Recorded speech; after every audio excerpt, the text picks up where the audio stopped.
three. I have a 26-year-old son who has absolutely no interest in politics. That will probably be. I am very political. Okay. He and they've been brought up. What is going on, everybody? Oliver here. And look, this one is different. No politicians, no spin doctors, no press conferences. Just a father of three sitting in a studio telling the truth about his kids. And in doing so, accidentally delivering the most honest diagnosis of modern Britain that you will hear all year. A 26-year-old living in a converted van with zero interest in buying a home, zero affinity to this country, and zero desire to get on the conveyor belt. A 17-year-old daughter struggling with her mental health, sitting in her room, lost. And a dad who would fight for this country himself, but cannot imagine his own children doing the same. That is not a parenting failure. That is a national one. Stay with me, because this goes deep. Just put it well. You tell her why she should fight. No, not why she should fight, but what she should be fighting, what she would be fighting for. A 49-year-old father of three. I have a 26-year-old son who has absolutely no interest in politics. That will probably be. I am very political. Okay. He and they've been brought up. Half of young people say that there are absolutely no circumstances whatsoever in which they would be prepared to go to war for Britain. In that sort of environment. But it hasn't stuck. I think they're all left of centre, but they have no real political identity, which is fine. Well, partly because of what we're talking about, I imagine. They can't see... Right, sorry, I shouldn't have interrupted you. Go on. No, that's fine. I mean, he has no interest in buying a property. He bought a Luton van, has converted that. He lives in that, and he's a tree surgeon. Okay. He works, then he goes travelling around the world. He has... And this leads me on when I speak about my two daughters. Yes. He has no real identity or affinity to this country. Gosh. Which I understand. Yeah. My 17-year-old daughter is at college, struggling terribly at the moment with all sorts of sort of mental health issues. I'm sorry. It's tough. It is tough. And it's tough for you as well. I know you won't be comfortable with me saying that, but I know that it's tough for you as well, and you need to acknowledge that. It really is. But I also think she represents a massive swathe of people of her age who will sit in their room on their phones. Yeah. And that making some of the issues worse.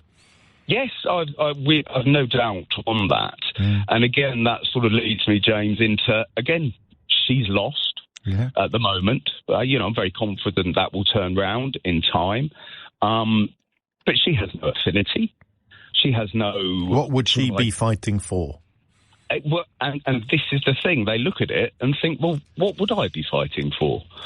What do you say? Or can you say something? Can you say? Well, I would say, it was much easier previous generations. I think you touched on it, the good versus evil. And I'm by no means a military man, quite the opposite. However, I always thought... If, for example, Putin invaded, in the way he did in Ukraine, if I was of an age, I would probably sign up because I would see that as a good versus equal. I would do that. No way I could see my son or eldest daughter doing that. And so you'd be simultaneously understanding and what's the other word? Stu, because it's not disappointed, is it? Because that involves a portion of blame or negativity. So you'd rather they lived in a world where they didn't feel like this. And how does that make you feel? It's a rabbit hole I would like to get out of. Yes. I would like us all to get out of that rabbit hole because I do... Well, the other alternative is to ignore it or to pretend it's not there, to not look up and just shout things like "get on your bike" or "in my day" or "they're lazy" or "it's cosseting" or "it's your fault." It's your fault as a parent that they're not like. I mean, which is just in ignorance of the facts. But we've lived in an era. Yeah, it's just... And the concerns around the state of the economy, taxation, and no growth. The sense that they also, at the same time, say they don't think their future is a good one. The notion that the future is terrifying. It's bad. We're killing the planet, we're killing ourselves, we're all at risk of one another, we're ever more... That's where we live now.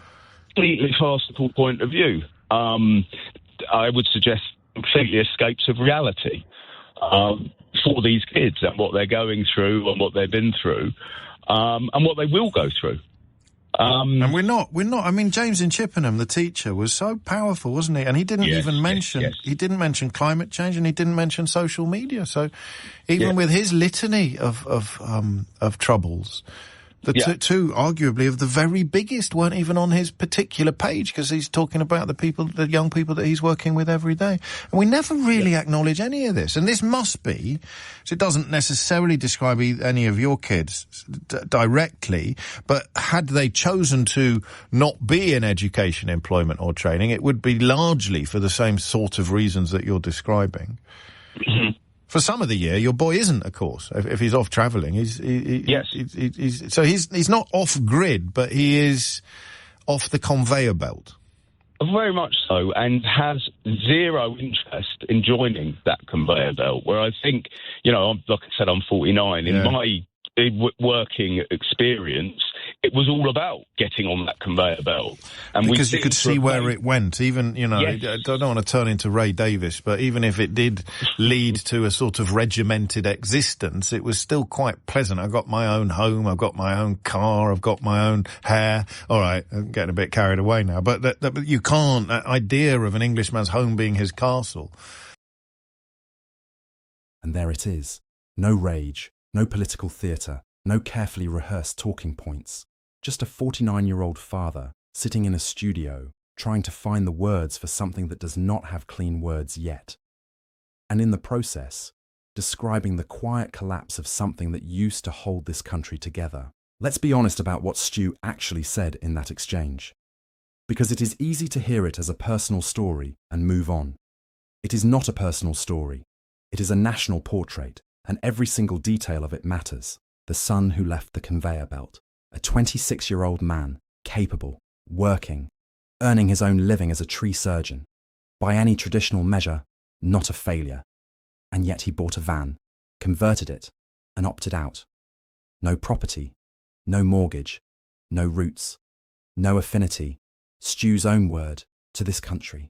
He travels, he works when he needs to, then he travels again.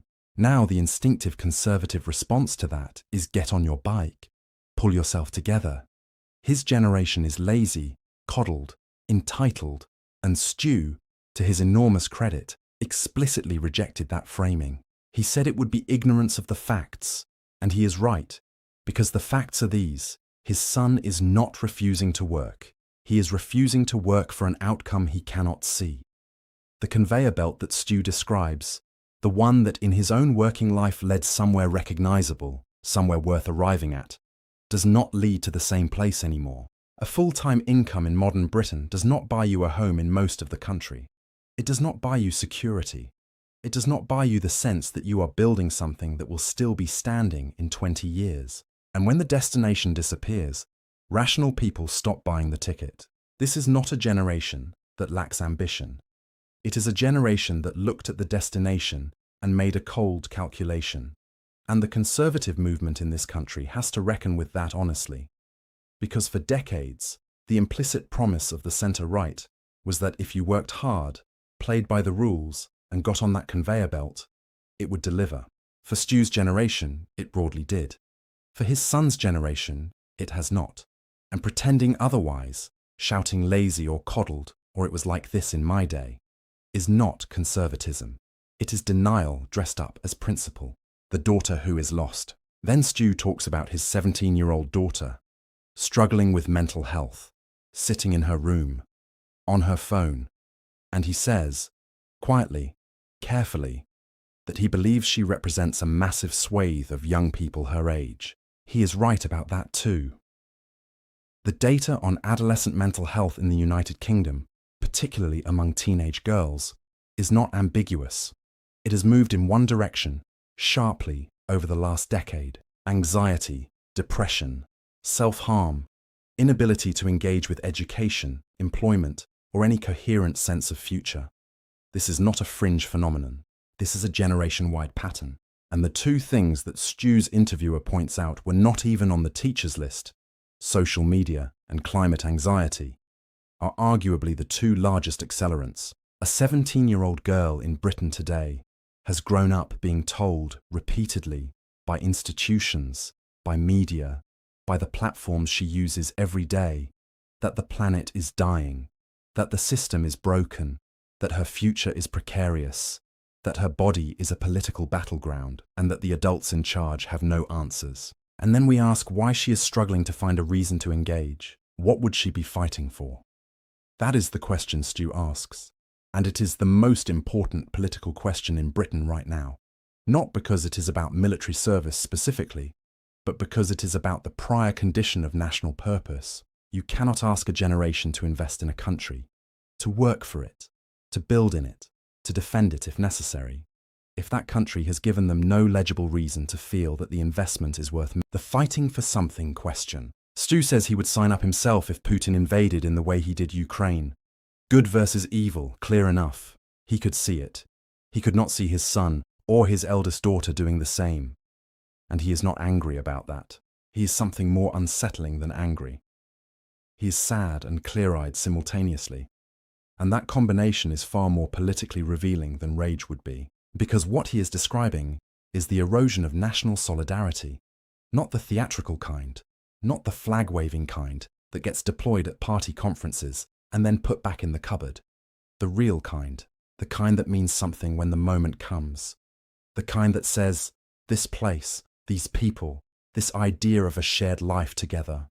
It is worth something. It is worth defending. It is worth building. It is worth staying for. That feeling has not disappeared entirely, but it has been hollowed out. Quietly, incrementally. Over decades of political failure, institutional decline, and cultural drift. A housing market that locked a generation out. A political class that responded to public frustration with management speak and eye-rolling.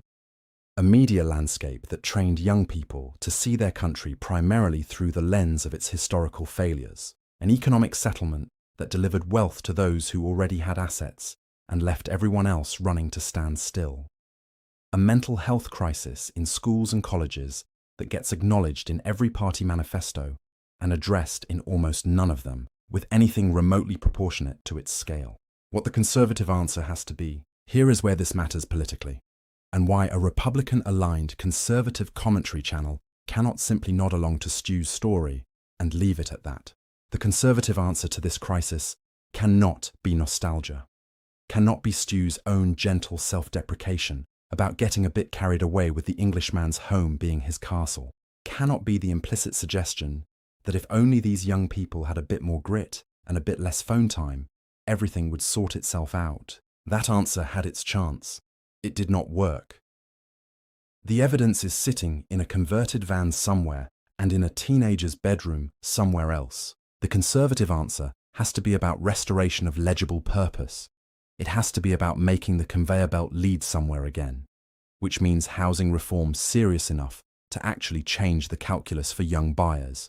Not gesture politics dressed as planning reform. It has to be about economic policy that rewards work with outcomes, not just process.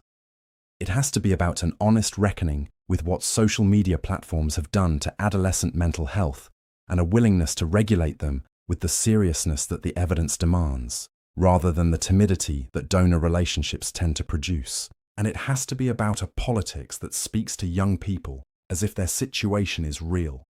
Not as a problem to be managed, not as a demographic to be triangulated, but as citizens whose disengagement is a rational response to a real set of conditions that the political class created and has the power to address. Stu is not asking for much.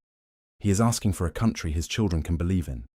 He is asking for a destination at the end of the conveyor belt that makes the journey feel worth it. He is asking for the political courage to look at what is actually happening to a generation. The van, the bedroom, the lost sense of affinity, and to respond with something proportionate to the scale of what has gone wrong. That is a Conservative cause, if anything is. The question is whether conservatism in Britain right now is capable of picking it up. Hit like if this kind of commentary is what you're here for. Subscribe to Oliver Comments, and drop your thoughts on Stu's story in the comments below.